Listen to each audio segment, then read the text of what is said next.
जावे, ताकि सनातनी परंपरा, गुरु ग्रंथ साहब की परंपरा और समाज सेवा की परंपरा ऐसे ही पूरे भारत में चलती रहे और तीनों की सेवा होती रहे। बोले सो निहाल, बोले सो निहाल। अपनी बात पूर्ण करने के पहले एक दो बातें कहना चाहते। हमारा सौभाग्य है जो हमारा भारत भूमि में जन्म हुआ। दूसरा सौभाग्य है कि हमको सनातनीय परंपरा को जानने का अवसर प्राप्त हुआ। और तीसरा सौभाग्य है हमारा कि गुरु ग्रंथ साहब, 9वें गुरु श्री तेग बहादुर जी, 10वें गुरु श्री गुरु गोविंद सिंह जी, इनके बारे में पढ़ने को मिला, सुनने को मिला, इनके जीवन चरित्र को समझने को मिला। जो जीवों पर दया करने के लिए, सनातनियों को बचाने के लिए अपने परिवार के प्राण न्यौछावर कर दें, वो ही भारत का आदर्श हो सकते हैं। इस भारत का आदर्श गुरु परंपरा है। इस भारत का आदर्श सिख परंपरा है, जिन्होंने पूरे विश्व में सेवा के माध्यम से पूरी दुनिया को अपना बनाया। सेवा परमो धर्म। हमारे अष्टादश पुराणों में व्यास जी ने एक बात कही, जो बात हम निवेदन करना चाह रहे हैं। अष्टादश पुराणेषु व्यासस्य वचनम द्वयम् परोपकाराय पुण्याय पापाय परपीडनम्। 18 पुराणों में व्यास जी ने कहा परोपकार से बढ़कर के कोई उपकार नहीं है। और हमारी गुरु परंपरा में, हमारी सिख परंपरा में सबसे पहले सेवा को महत्व दिया जाता है। इससे बड़ी कोई बात नहीं हो सकती है। ये हम सब भारतवर्षियों पर आप सबका उपकार है। दूसरी बात, संपूर्ण भारत के लोग जो भी वीडियो को देख रहे या जो यहाँ पर बैठे बैठे सुन रहे, हमारी बात को कान खोलकर सुन लो। बुरा ना मानना, यदि सिखों के गुरु ना होते तो भारत में सनातन धर्म ना होता।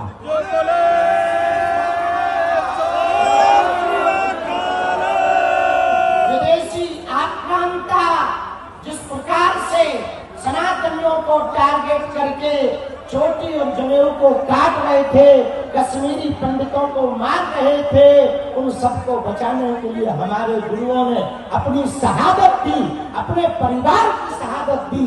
हम पूरे भारतवर्षियों से प्रार्थना करेंगे, ये वर्ष 350वां साल चल रहा है, हम सबको आसपास के गुरुद्वारों में जाकर मत्था टेक कर उन गुरुओं को स्मरण करना है। ताकि हमने एक बात कही, किसी को बुरा लगे तो क्षमा करना, छुआछूत की करो विदाई, हिंदू सिख भाई भाई। और जिस दिन ये दोनों एक साथ अभी भी कदम से कदम मिलाकर चल रहे, जिस दिन पूरी दुनिया के सामने कदम से कदम मिलाकर हम लोग चलेंगे, एक बात हम दावे के साथ कह सकते हैं, ना तो पाकिस्तान बाल बांका कर पाएगा, ना कोई देश बाल बांका कर पाएगा, ना आतंकी बाल बांका कर पाएंगे। हमारे भारत का तिरंगा गुरु ग्रंथ साहब की महिमा की परचम लहराता रहेगा, लहराता रहेगा।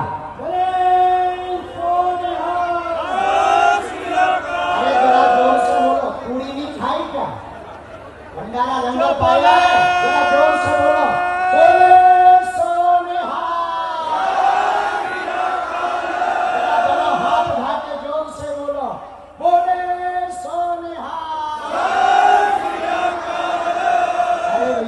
जोर से बोलो, बाद में 2 पूरी एक्स्ट्रा खा लेना, लंगर में प्रसाद खूब पा लेना।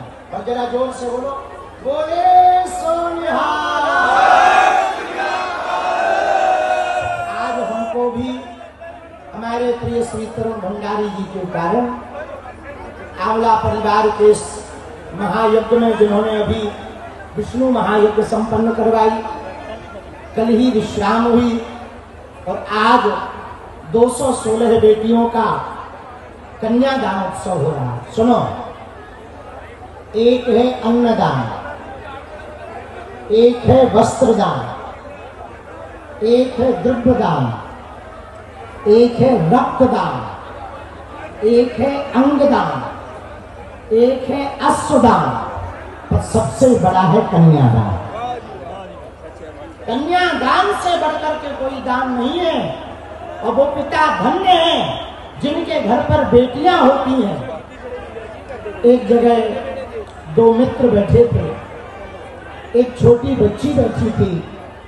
तो एक मित्र ने अपने दूसरे मित्र से कहा कि हम पर गुरुओं की बड़ी मेहर है, हमारे यहाँ तो बेटे बेटे हुए हैं, बेटियां नहीं हैं। दूसरे ने कहा हम पर तो तुमसे ज्यादा मेहर है, बेटे नहीं हुए पर बेटियां हुई हैं।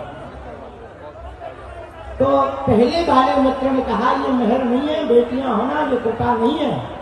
तो छोटी बच्ची थी, उसने कहा अंकल अंकल, बेटियां भिखारियों के घर पर नहीं होती हैं, जिन्हें बेटियां दान देने का कलेजा मिलता है उन्हीं के घर पर बेटियां